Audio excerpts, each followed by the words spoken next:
It's lovely to be here with you this morning. Just to introduce myself on top of what Nilu has said, I'm a woman with grey hair, wearing a red top. I've got glasses on, white woman, earrings, and a slightly tired expression on my face from the struggle Nilu and I have had to battle with our conflicting sets of software and laptops.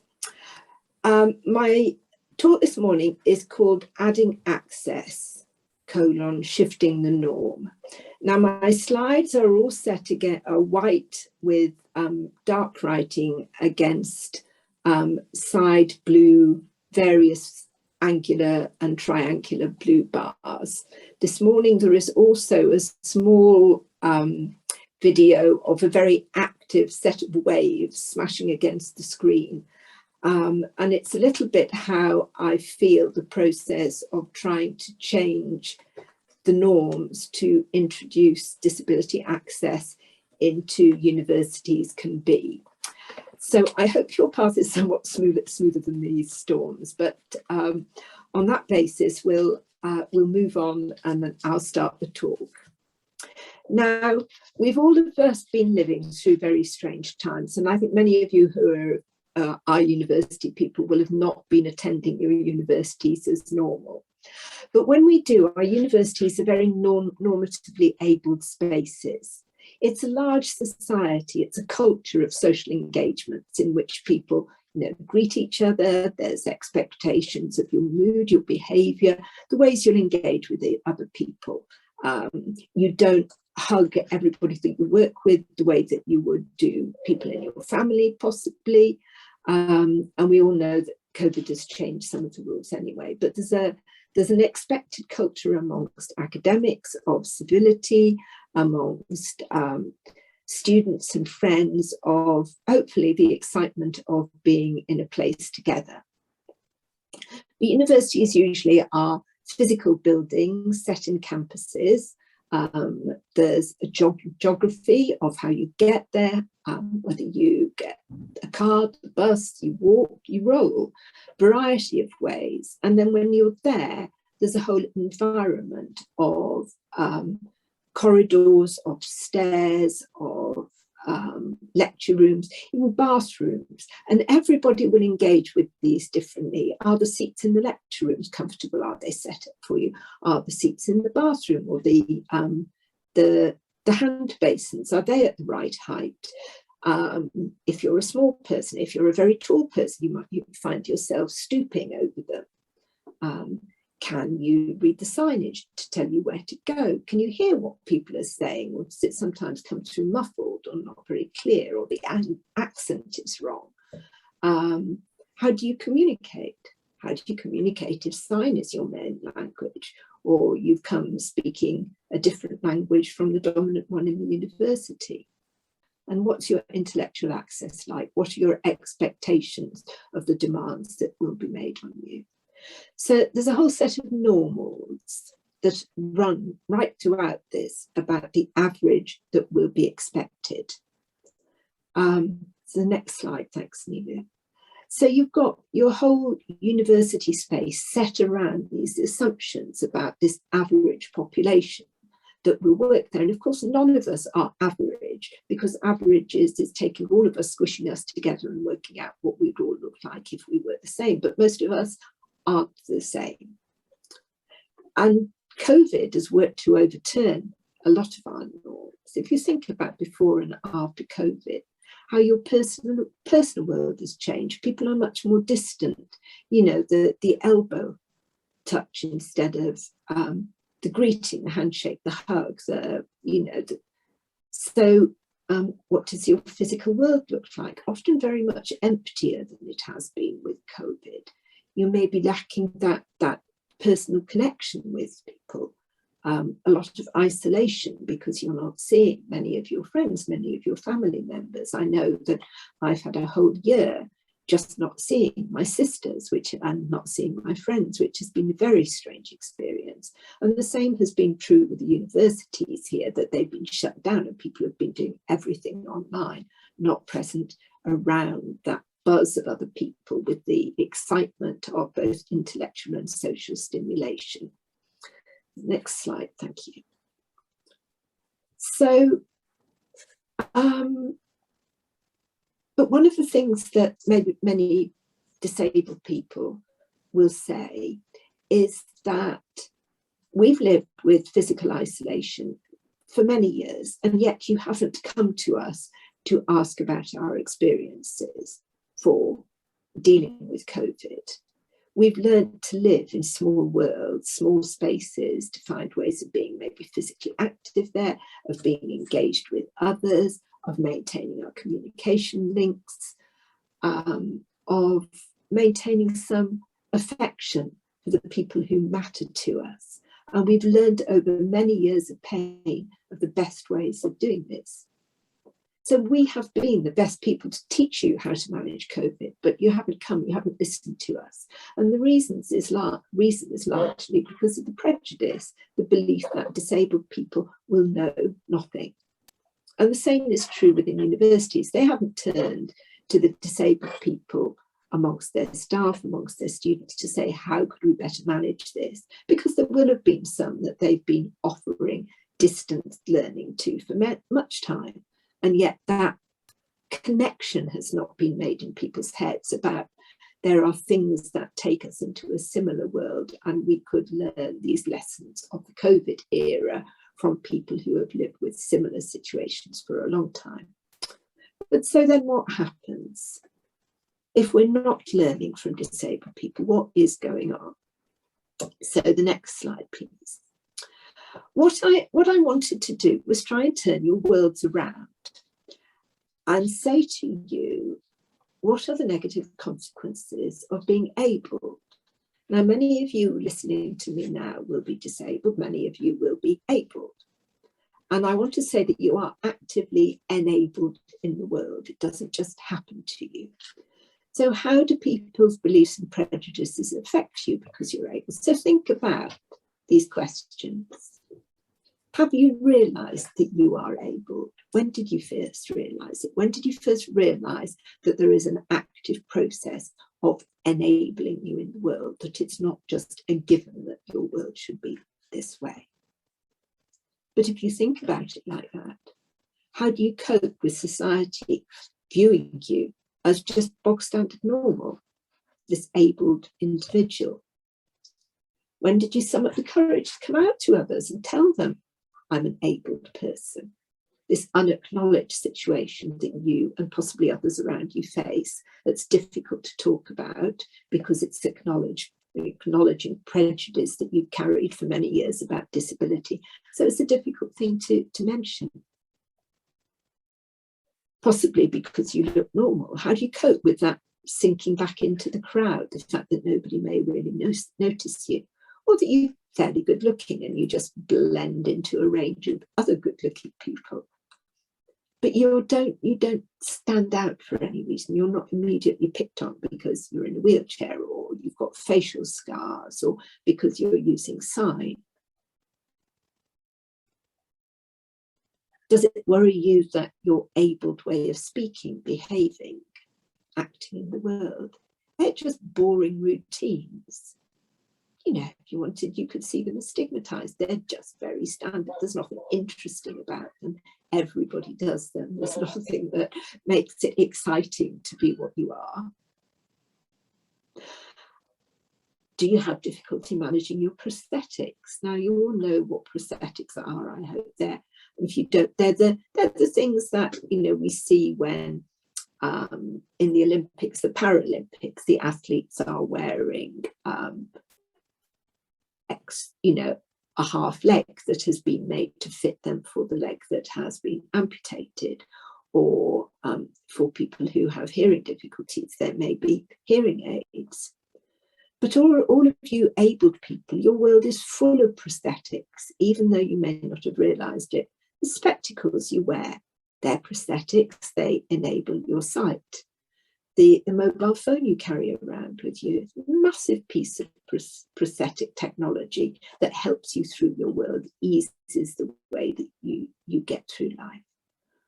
And then, you know, the seats that you sit on, prosthetics. I'm a wheelchair user, I bring my own seat. I don't need anybody to give me a seat in the lecture theatre, I've got my own.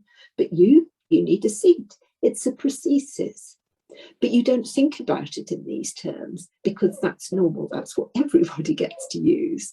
And so we have this standard way that our world is organised that we don't realise is massively structured to meet a norm. But it's had to be altered. It's not a natural. If it was a natural world, it would be a forest and we'd be working out, or a plane, and we'd be working out how to manage that. But it's not. It's a university building with corridors and lecture theatres and lifts and lack of lifts and all of those things. And all of those have been built to meet a normative standard of population. And very little consideration has been given for the people who don't fit the norm. And I think this is really something. Don't fit the norm and don't, in fact, act to the norm. So I think, you know, when you're thinking about this, this really is an unquestioned way of being in the world, this way of being able, something we just accept as part of normality. So all of these adjustments that are made around you, they still provide you with access, but because practically everybody needs them, you don't regard them as that. What I want to talk about today, you who are now regarding yourself newly as abled, is all the people who arrive and have this label of disabled or having disabilities. How they view this enabled space you use, which hasn't been enabled for them, that they can't get around, that actually further disable them. So you're there as a learning community. You move into it as newly abled, and how are you looking at the space? You're thinking, oh, the lecture theatre is great. I'll sit in the middle of that row, you know.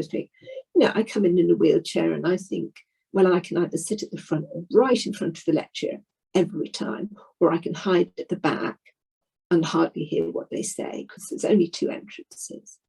I've been to lecture theatres which didn't have a front entrance, so I was at the back, but I was meant to be giving the lecture. So what was going to happen for the lecturer who couldn't get into the lecturer's position in the lecture theatre? Because it's never been, when the university was built, imagined that a lecturer, a disabled person, might actually be put in that situation.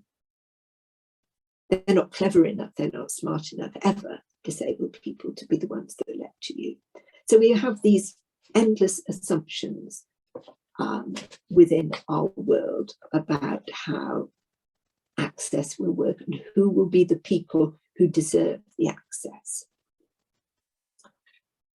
So if we're working within these terms, let's go on to the next one, Nilu, please.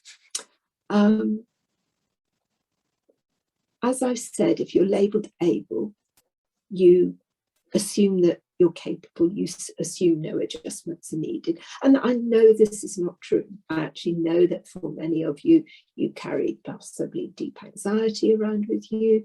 You may have hidden disabilities that you don't like to talk about with people around you. You may have a dyslexia, dyspraxia, there's difficulties in reading, in physical management of things. You may carry severe pain around with you. You may have intermittent depression.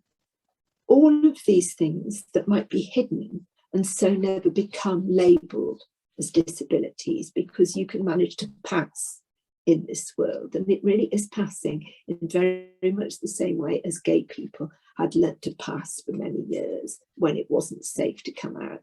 For many people with disabilities, there is this sense that I do not want to reveal what is happening to me. It's not safe to come out.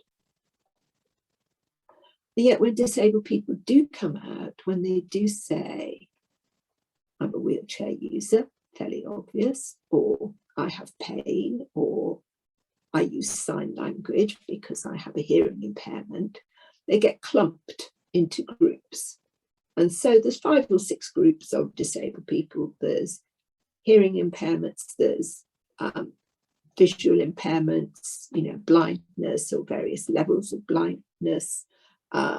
There's mobility impairments, there's neurological impairments, there's psychosocial or mental health impairments, neurodivergency, and then there's a whole sort of list of invisible ones. There's intellectual impairments, but don't need to worry about those because people with intellectual impairments won't be at university, will they? So we lump people in this way, and we assume that they will or won't be eligible to attend and be part of this university space with our high standards and high expectations about your capacity for learning, your capacity for discovering new issues. So, for example, this whole group of people with intellectual disabilities that are lumped and probably discarded from the university. Well, for many years, people with cerebral palsy were all assumed to be completely stupid because they had speech problems with speech coordination. And actually, many of them are extremely bright. I know many people with cerebral palsy who got PhDs once they'd got past those limitations. You do an IQ test for a person, that tells you very little because they're so culture specific, they're deeply inaccurate, they don't take account of the different ways in which people relate to the world. So there are big questions in our access about who is included in your university, who is refused access to it, and what the reasons are behind that. And I think that's really important to think over those things and to ask yourself the questions about who, what, and why. So, for example, with hearing, I mean, I have a deaf friend who always tells me she has deaf gain, not hearing loss. She says this has been something that has given me so much more in the world to be deaf. I've learned sign, I've been able to communicate in peace and quiet with so many friends around so much of the world, because although our sign may be different, there's enough that may cross over in it that we can begin to understand the outlines of each other's languages, although sign in every country will be different. They struggle though. She, an incredibly bright woman, has struggled for years with being treated as stupid by fellow staff, by lecturers, in school. She was sat at the back of the class and just expected to draw pictures. And there's a difference when you grow up learning to communicate through a visual and sign language, and when you communicate much more through the written word. And if you're not using the written word as your main form of communication, then to turn to doing so within a university space can be very difficult. It means learning a whole new form of communication. So there needs to be thought given to that. You need to think about what tech have you got in the university? Have you got what's called a loop system so that people with hearing aids can link in and hear what's happening within the lecture theatres or within the public spaces around there?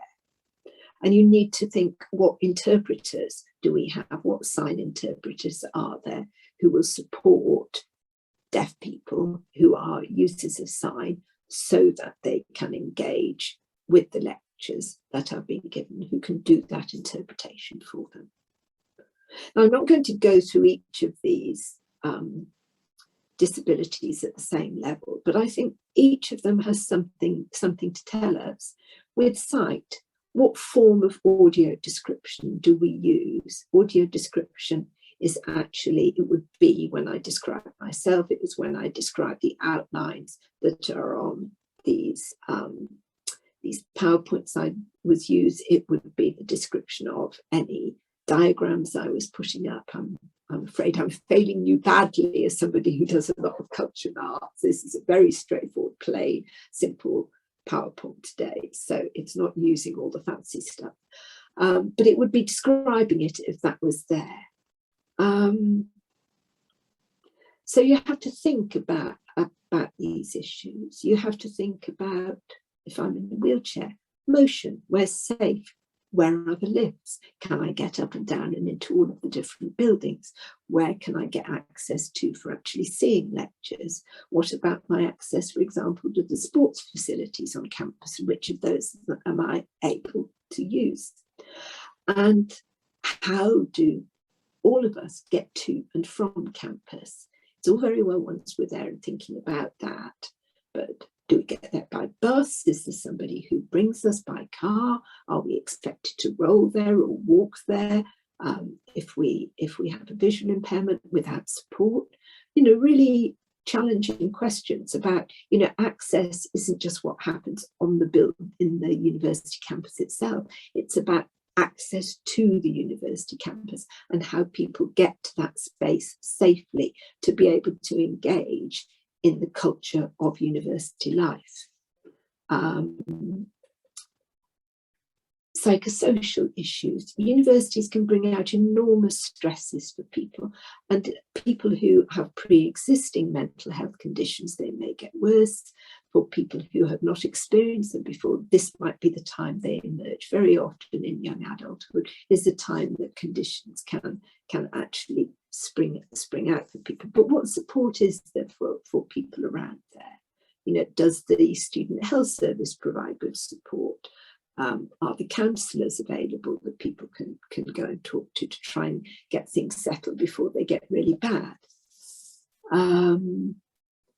Neurodivergency. Now, this can include autism. It can include forms of pain. It can include Asperger's. It can include dyslexia, dyspraxia. It's a slightly stranger. It can include Tourette's syndrome, which is usually seen as the tics when people will swear, but actually the tics are muscle and verbal and sensory tics. So the muscle tics can be so bad that people will just collapse on the ground and have to use wheelchairs, or may have a fit, a muscular fit. So you're then talking about what sort of support and personal assistance cover does this individual have for moving around the university so she or he stays safe. So it's also a question of what sorts of supports are around. So people, first of all, people number one, designated people, personal assistants who are there to definitively support those who are needing access support. But just the general community, how aware are you of different disabilities, ways of communicating, ways of offering support if required? Do you understand how to get a wheelchair up and down a curb? Do you understand how to say hello, how are you in Sri Lankan Sign Language? Simple questions that are about making people a part of your community, that are a responsibility of everybody, disabled or not disabled. It's the technology that the university has available to them. And we really do need to think about how tech can be used most intelligently to help people ensure that they have access. It may be the hearing loop that's fitted. It may be things, apps that sit on people's mobile phones that will speak their lecture series timetable to them. Just a series of small technological fixes that will help people through their days. It may be changing the physical environment through which people move, thinking about marking lines so that people with visual impairments are clear about routes to different places, or smoothing out the bumps on the curves so that there are ramps, not drops, putting in a few more lifts, things like that. But then I think we get to this broader space of sort of not simply the specific changes, but the knowledge and societal learning of everybody in the university around disability, because access is about a community change. It's about everybody being a part of this move to include disabled people within your community of learners and researchers. The important questions of challenging prejudice, absolutely central to ensuring access is eased for disabled people. Nobody wants to go somewhere where they are constantly feeling that they are put under pressure, that there are people muttering behind their back, treating them as stupid because they're deaf, laughing at their wheelchair, muttering about the way in which they speak.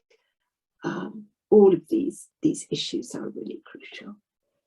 So it's about changing the norms of abled behaviour and the expectations of the norm, not just of shifting the structures of access for disabled people. There are two sides always to this dynamic, and it's so crucial that they're shifted. And one of the things I think I will really want you to think about when you come to university is who is your community? You're leaving your family behind if you're a student, looking to find new friends. If you're a disabled person, you may be looking to find new personal assistance, but absolutely crucial to disabled people too, to find friends.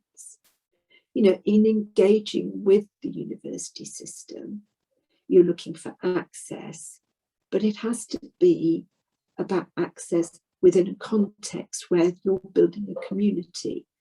And so I would say to all of you, look and think about what communities you form when you move into a university space.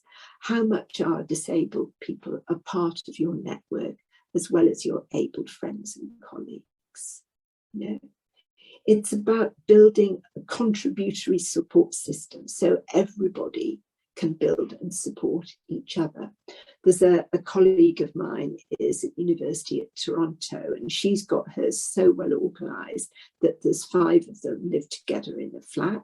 She has quite high levels of personal assistance needs, but she can offer help in other ways. She maybe helps with lecture notes and explaining, understanding. She just helps by making them laugh. She's got a great sense of humour. There's exchanges that go on, and they form a community where they find ways of supporting each other so that she is enabled to be part of that community of friends that should be being formed within university.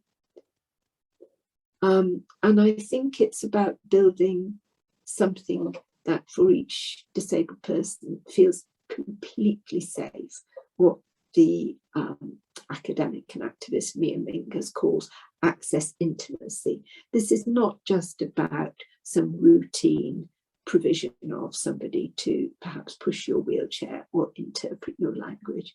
It's somebody that you can trust at the most basic level will always be there to have your back, to take care of you, to get you out of difficult situations, or to take you into them and defend you along with your own defences. It's about that security of feeling. And I think that's a really basic thing that very many disabled people never feel that they actually are able to build into their lives. And university, hopefully, when they're moving into an adult life, away from what can be sometimes quite a claustrophobic family dynamic, to build what they really need. So basically, I'm saying to you, do not leave anyone behind. Build your groups so that there are always ways in which, you come out of a lecture. Don't leave somebody chasing behind because they move much more slowly while you all go off to the lunch cart. Make sure that you wait and that they can go along with you. Don't leave somebody lonely because nobody quite understands how their speech is coming out. Take time, even if you don't understand it initially. If you spend time with them, it will become clearer to you. Even if you don't speak sign, You could take time with an interpreter. You can write notes to each other. There's always ways, and you can offer just simple emotional support. So ensure that within your class, you are never, look around. Who's lagging behind? Who always looks like they're on their own? There's lots of people with invisible disabilities that you do not know about. You can't know what that person's going through. So just ensure that they are part and parcel of what is going on. Ensure that access is a part of your thinking in those. Okay. Thanks, Nilu. So what other sorts of things might you look to for support? So you might be looking to disability movements. Hopefully the university has got a solid activist group who support disability rights, who are there, campaigning around the United Nations Convention for the Rights of People with Disabilities, who are looking at application of national law, the university statutes around access and how they're applied, and ensuring together with people with disabilities, people without disabilities, who are advocates for all of you, that struggle is together. And that is an essential part. Disability access is not that there are, I would say, three elements to it. There's the statutory provision of what the university should be doing. There's the emotional and personal support that you can give as friends and colleagues. And then there's the activist role, where you are fighting for change and to improve the context in which all of you move through your lives as part of the university space. Now, going farther than simply the struggle for disability rights is the struggle for justice. And this will bring you into connection with other justice movements in sexuality, in race issues, gender issues, and these have been highlighted by things like Me Too and Black Lives Matter and the big trans rights movement that have been happening around the world at the moment. And there's others too for Indigenous people around religious rights. So we can see that there are a variety. Now, if you look at the next slide, the group Sins Invalid put out some wonderful principles around disability justice. It's about that intersectionality, working with other groups, particularly other race groups, but across the board, of groups who are fighting for justice in different ways. And there are issues that will impact upon you. You might be abled, but gay and from an Indigenous community group. And so you can recognise the struggles that disabled people have, make the connections from your own struggles to the struggles that disabled people face. You might be a woman facing those gender battles, and you can compare from that to some of the disability, from the prejudice and stigma that women face. You can see where the links may be, and you can think about how can I then be an advocate for disability justice along with my gender justice struggles. Sins Invalid talk about leadership being of those who are most impacted. They work around race, around sexuality, particularly, as well as disability. And for them, that's very crucial. They feel that an anti-capitalist, anti-neoliberal movement, particularly at the moment where we're seeing a very profound anti-rights movement around the world by our leaders. And it's really crucial that we're thinking about how do we support all of these movements so that they maintain some traction within our societies. So then we're looking at cross-movement solidarity, and within that, recognising the wholeness, I can't think of the word now, the completeness of these, every individual. You may look at somebody with a disability and all you can see is what they lost. For that person, what they know is everything they have. And that is what the focus and where the focus needs to be. There's a whole series of other things here. Cross-disability solidarity is a big one, not splitting groups up into, this is the deaf movement, this is the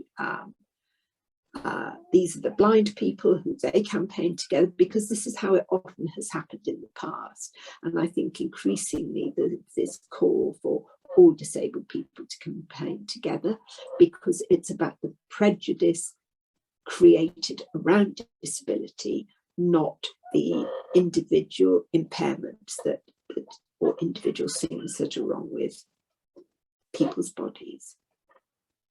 So we're looking at building interdependence, building collectivity on all sorts of levels, and collective access is one very important part of that. Okay, thanks. So, as I said, leave no one behind after your lecture, after your conference, after your seminar. It's very simple to ensure there's always somebody there. It doesn't need to be a very obvious thing that you're doing a check around, but just ensure that you have a quick, quiet word with somebody if they're left behind. Are you okay? Do you want to come and have coffee with us? We're just going off to get lunch. Come and join us. I've not seen you around here before. Just ensure that people are included. You do not know what emotional or mental or pain trauma they may be experiencing. So just ensure they are part of what is happening. Thanks, Nina. The other thing is to think about the context in which you're learning. And this is really just as a final couple of things. Think about your university context and how that's being built. You are learning and researching in a university which has a religious background to it, and that will structure some of the attitudes to disability, because I know there has been a lot of work done looking at the ways in which certain Buddhist thought has particular prejudices around disability, and also particular support structures around disability that it thinks. So it's understanding more clearly what those may be and how those may affect your actions. It's thinking about, if you're working particularly within the science or disability field, but more widely too, that a lot of that Western science has emerged at a time when eugenics, that prejudice against people who were assumed to inherit negative aspects of their being, as it was seen in those days, whether it be of movement, of sight, of skin colour, all of these things, that these may be negative things that we would want to breed out of the population. And disability was a big part of this. We saw it very much during the Nazi era, when disabled people were some of the first to be murdered by the fascists who were in power in Germany at that period. But that eugenics line of thinking runs through Western science and hasn't been completely eliminated.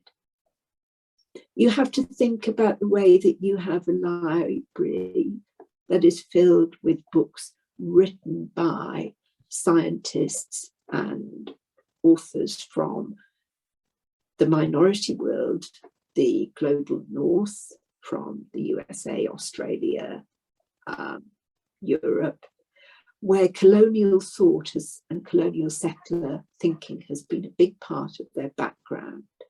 So they're thinking about control societies, how you manage and structure people, and those people have to meet a set of ableist standards, ableist gender, so they need to be able, they need to be white, male, or meet norms that spread from those.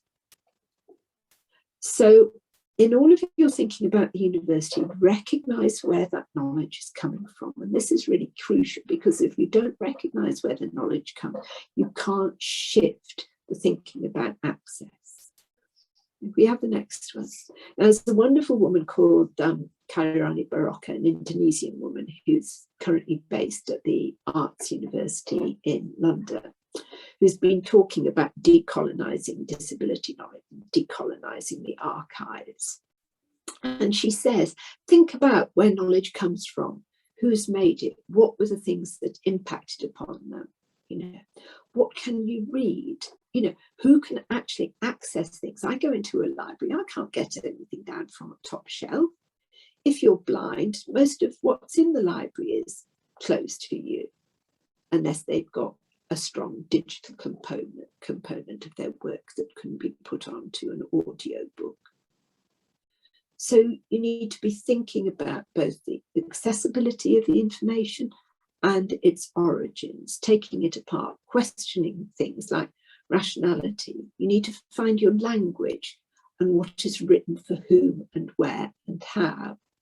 You need to start really valuing local knowledge and research and finding much more space where people who are thinking within local contexts can really build their ideas. So strengthening local research networks, involving people, building groups, so you've got not just yourself fighting a lone battle, but a participatory process where you're hearing all of those local voices coming through that will actually offer you different perspectives to those Western neoliberal Enlightenment values that can structure our world in such a rigid and